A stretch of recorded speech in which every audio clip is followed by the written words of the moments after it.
Hi everyone. So I'm very happy and pleased to be here today. It's an honor actually to be part of this event.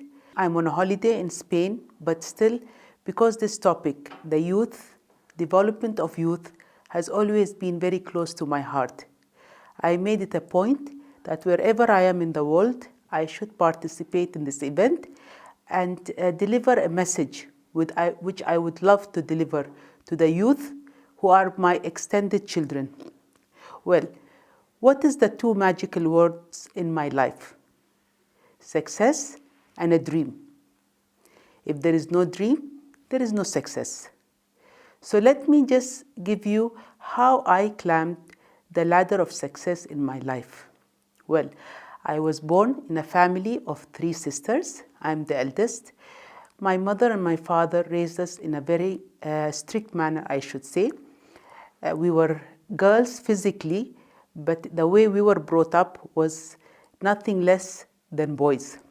I graduated from SQU in the year 1991, and my dream was to really grow fast.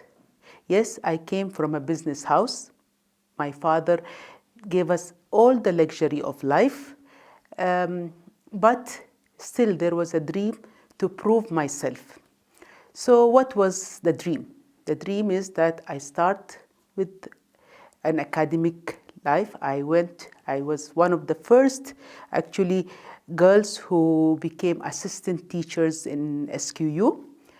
Then my second dream was to get into the business, the limelight of the business life. I jumped from there, I finished my education, I finished some career at that part and started working with my father. Well, that was a challenge because I came from a different background. I studied arts, so now the question was how I will fit the bill. I worked very hard, I kept updating myself, going to a lot of training until I was hands-on and started climbing that ladder. By days went, I said, oh, so what's next for me? I thought now it's time for me to actually get into politics. So that was my next journey. How it started? It actually only started by one call from an ad I saw in the newspaper. One day I was just sitting in office and here I see an ad. Who wants to be nominated for Majlis al-Shura? That actually made me think, oh, I think I should take this challenge. And I started doing all my contacts. Unfortunately, at that age, of course, I could not nominate myself because I was younger than the age which actually can be nominated.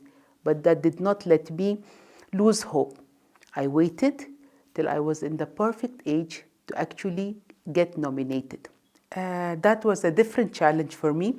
I came from a total different background. I came from a business house. I had my own ways of living, lots of luxury.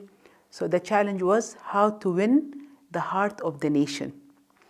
I started my first step by actually going to one small town called Yiti. I'm sure all of us know Yiti. And there was my first experience with 5, I should say, sheikhs of 5 tribes in Oman. And it was a challenge for me to prove to them, and I'm talking about 2000, 2001, where actually the acceptance of women in the Shura Council was not that great. I mean, it was the early stages where women are standing for elections and they are just getting accepted. So I had to sit with them and actually prove to them that your nomination or your vote to me, I hope it will be the right vote. Anyway, we had a very successful meeting. And then after that, the journey started. I started visiting all the villages and we started mingling together. I go to them, they come to me. And thanks God, I mean, with Allah's blessings, I won my first elections and I got even more greedier. I said, now, I won it this time, and I won it actually, I was the first amongst 12 men. For me, that was a great achievement. So then I became more greedy. I said, no, I should serve one more term because I think I'm qualified, I have the confidence, why not? And again, I went into that campaign, and again, I won again. So that was, again, for me, a dream and a way, a track, and I had to follow the track to reach to my success. Now came after that, what is new, where I have not been. I thought about it, I said, so it's the high time now we see something in sports. Of course, proudly here, I would like to say that I'm the first Omani woman and the first GCC woman and the second in the MENA to be heading the men's sports club. So for me, I mean, in my CV, this is something I consider actually an achievement, a success.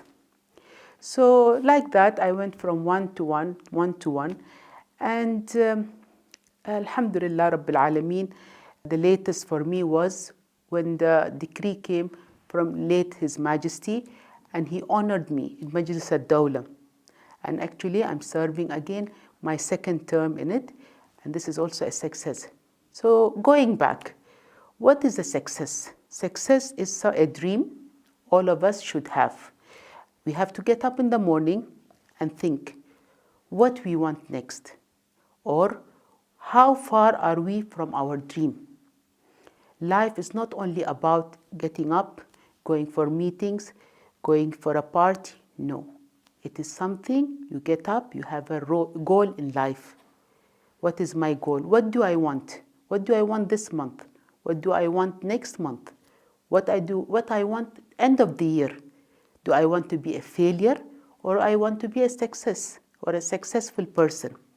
Because we are mirrors to our children, to our youth. We should be role models to people like you. So you should look up to us, and we should be in that position where you all are proud to look at us. So today I'm addressing you as if you are my own children. If today they were sitting in front of me, I would give them the same message. All of us should have a goal. Without a goal, we will never be living. So my last advice to all of you is, let's all make this world to a better place. Let's all work hard. Let's make this world a successful world. Let's all have a dream, and we all work together to achieve it. I think it is now Gaito. All the best from sunny Spain. Looking forward to seeing you all when I come to Oman. Thank you very much for this opportunity, and all the best for the event. Thank you.